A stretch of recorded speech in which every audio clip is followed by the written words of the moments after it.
Hey guys, what's up? In this video, I'm gonna show you how to enable or disable keyboard haptics in Galaxy A06 device.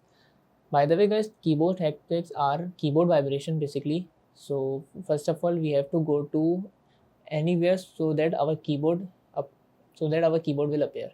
So I'm going to settings and go to search bar so that my keyboard appears. Now just go to settings here, and after that just scroll down so that we have an option of swap, touch and feedback.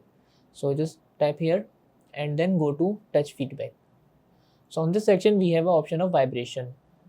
If you want to disable this vibration, so just disable it, and if you want to enable the vibration feature, so just enable this feature.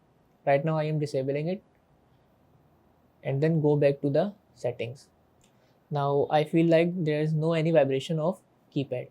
So that's how we can enable or disable keyboard haptics in Galaxy A06 device. So that's it about the video. If this video helped you guys, kindly like the video and follow us for more tips and tricks. See you guys in next video. Take care.